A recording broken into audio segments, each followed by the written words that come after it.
The plains of Oklahoma were wide enough to swallow secrets whole. That was the first thing Lieutenant Mara Colson thought as the convoy rolled toward Fort Sutter. Headlights cutting through a fog that shouldn't have existed on a warm night. The fog wasn't natural, it clung to the world like something thinking. Something that had waited a long time to be seen again. Fort Sutter wasn't on any map. It was spoken of in fragments, as if the place itself rejected being remembered. The army called it a communications black site. But the chain-link fences were laced with motion sensors. The air tasted of copper, and the guards refused to make eye contact. Mara had worked in linguistics for 7 years, Afghan code, Russian intercepts, psychological warfare documents, but this, they said, was different. The files she'd been sent to analyze weren't language as humans knew it.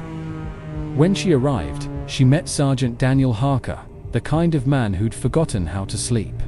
His eyes were always somewhere else, as though he'd left part of himself buried overseas. He didn't shake her hand, just said, "Ma'am, whatever they told you about sound analysis, it's a lie. What's down here doesn't come from any mouth you want to imagine." They descended 3 floors beneath the earth, concrete tunnels. Humming fluorescent lights, a silence so thick, it pressed against the ear. At the bottom, a sealed steel door waited with a label that read only Project Choir. Inside was a small laboratory, dim and sterile. Computers, spectral scanners, and an ancient reel-to-reel recorder sat in the middle of the room.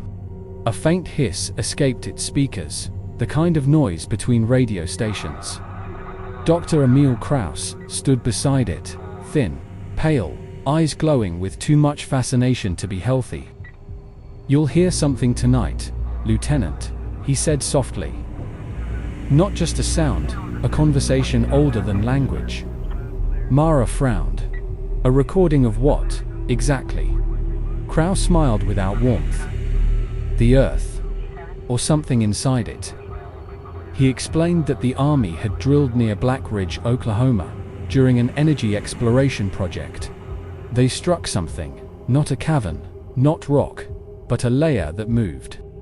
Microphones lowered into the fissure picked up what sounded like frequencies between speech and song. Most of the team who first heard it had since gone missing or mad. The army sealed the site, classified the audio as biological interference, and buried it under endless paperwork. Now, Mara was there to interpret the pattern, to find meaning where none should exist. When they played the recording, the lights dimmed as if the electricity itself was listening. At first, it was just static. Then came a vibration, subtle, like the heartbeat of the ground. Beneath it, she caught fragments, harmonics forming syllables that weren't human, but structured. Almost pleading, it didn't sound alive. It sounded aware, her pulse quickened. She turned to Kraus, who was watching her rather than the machine. His pupils had dilated until his eyes were nearly black. "Do you hear it?" he whispered. "The pattern?" she asked. He shook his head slowly. "No, the invitation." The static rose, now a low hum that made the walls tremble. Harker stumbled back, covering his ears. "Turn it off. That's not sound anymore." Mara froze as the speakers crackled, and for a single second, she thought she heard her own name inside the distortion. Not spoken, echoed, like something repeating her in recognition. She yanked the power cable out. Silence. A silence so deep it rang in her skull. Kraus exhaled in disappointment. "You shouldn't have done that," he murmured. It was beginning to respond. Mara glared at him. "Respond? You mean scream?"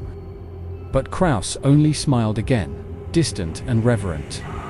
"Lieutenant, the Earth doesn't scream. It remembers." As she left the lab that night, the fog outside had thickened. The stars above Fort Sutter were gone, swallowed whole by a moving grey that rippled like breath. And beneath her boots, deep in the soil, she felt it, a faint vibration, pulsing in rhythm with her heartbeat, as though the ground itself was humming her name back to her. Asterisk, asterisk, asterisk.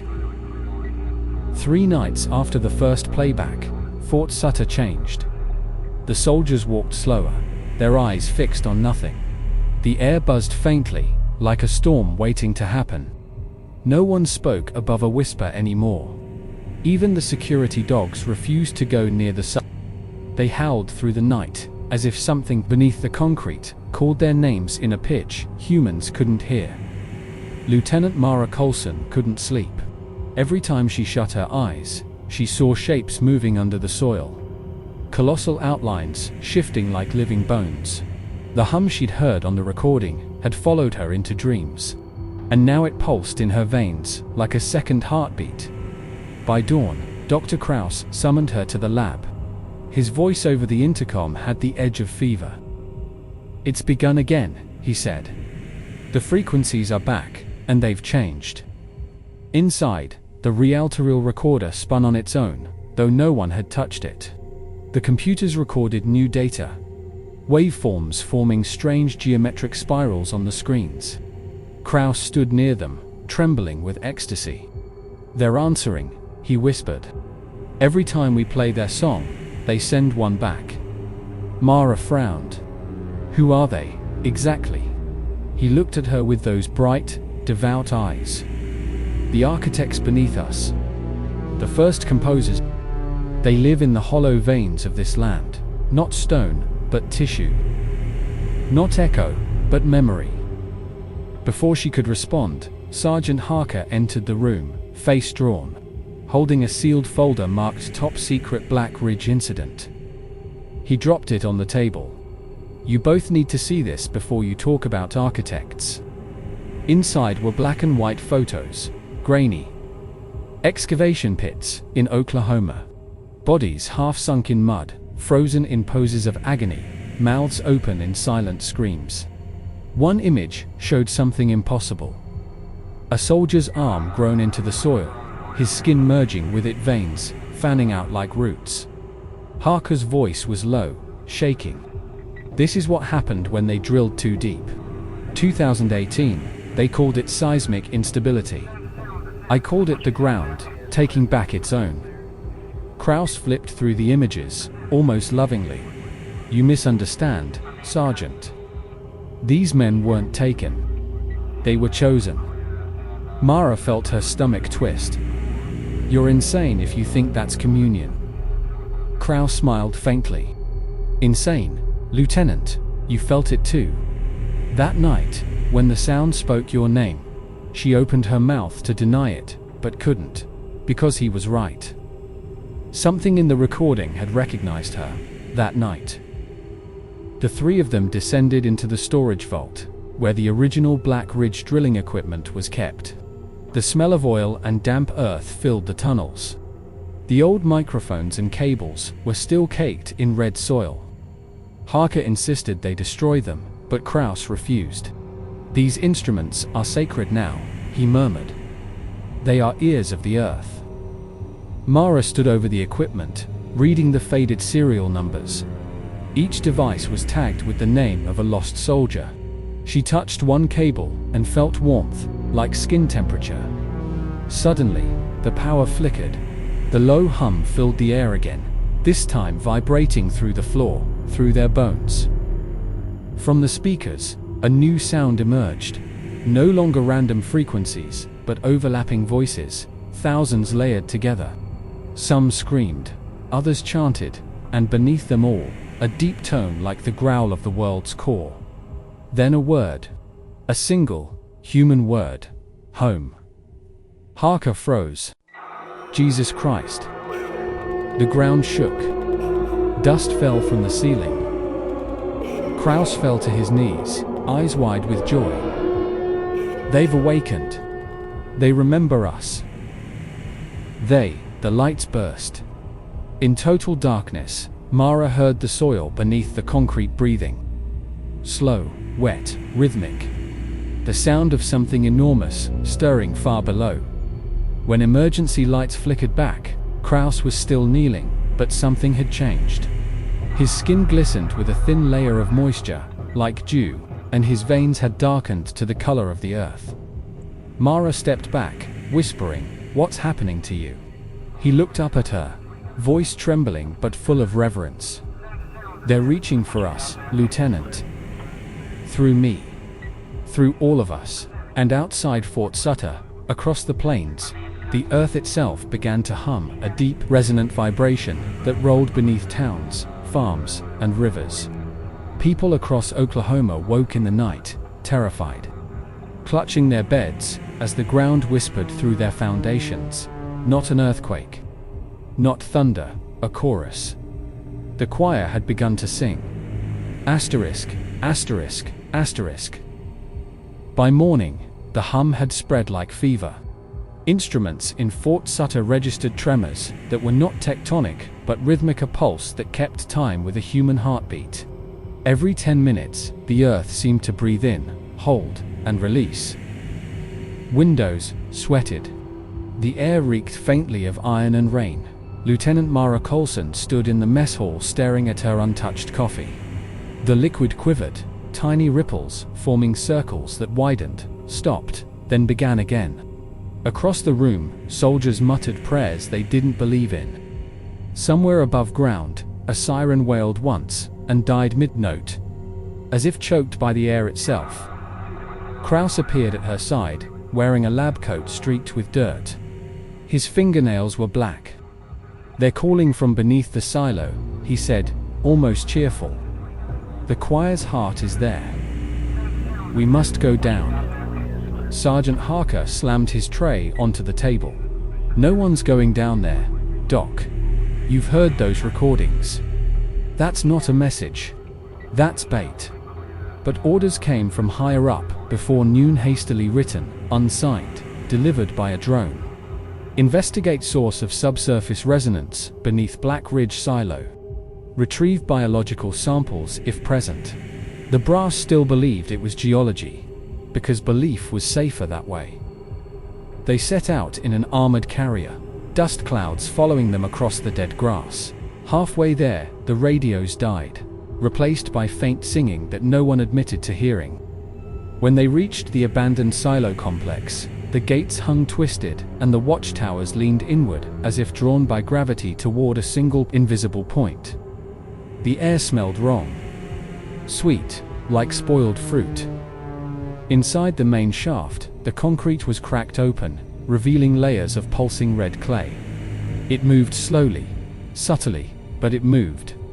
Cables from old drilling machines were embedded in it, and each cable seemed to twitch, breathing with the soil. Lights flickered in slow waves, following the rhythm beneath their boots. Harker tied a rope around a support beam. 30 feet. "Then I'm pulling you back," he said. "If it starts to move again, we're done." Mara lowered herself with a handheld light. The beam cut through haze and dust until it struck something slick in a wall that shimmered wetly. She touched it with her glove and felt a faint throb, like touching the inside of a living throat. She called up, "It's organic. God help me, it's alive down here." Kraus's voice echoed from above. "Describe it." "It's layered," she said, "almost like muscle tissue, and it's warm." Then she saw faces, impressions beneath the surface, blurred but human, mouths open mid-scream, eyes half-formed. They rippled away when her light passed over them. The soil swallowed their features, as if embarrassed to be caught showing them. Something shifted. The wall flexed inward, then out, a deep inhalation. A drop of warm moisture splashed onto her cheek. It smelled of blood and rain. "Pull me up," she shouted, but the rope went slack. Above, Harker cursed. The beam had started to crumble. Kraus grabbed the line, but instead of helping, he began to lower himself. "Don't you see?" he called down. "It's beautiful. It remembers every soul it has ever touched." The light swung wildly. For a second, Mara saw him at the edge, half silhouetted against the red glow from below. His skin looked translucent, veins dark as vines. Then the hum became a roar. The floor buckled. Harker lunged forward, hauling Mara up, just as the wall split open like a wound. A gush of black soil erupted, writhing with thin tendrils that grasped at the air. Kraus screamed, not in pain but in delight as the tendrils wrapped around him, pulling him into the opening. His voice blended with the deeper tone beneath, until it was impossible to tell where man ended and the choir began. They ran. The tunnel behind them closed with a sound like flesh knitting. When they reached daylight, the plain was rippling, furrows forming and sealing in long waves. Cattle in the distance toppled as the ground swallowed them whole. At Fort Sutter, alarms blared. The soil samples stored in the lab had burst their containers, sprouting filaments that writhed toward the sound of footsteps. Soldiers fired on the samples, but the bullets only scattered dark mud that kept moving. That night, Mara found dirt under her fingernails, no matter how long she scrubbed. She could hear faint whispers in the running water of the sink voices, singing a slow, patient hymn. When she tried to sleep, the mattress rose slightly, breathing with her. Harker sat outside her quarters, smoking in silence. He looked up at her window once, and muttered, "He's still down there. You know that, right? The doc's still talking to it." Mara didn't answer, because somewhere deep under the Oklahoma plains, she could feel Kraus's voice joining the chorus, swelling like a tide. And when the wind moved across the fields, it carried that same impossible word again: home. ******.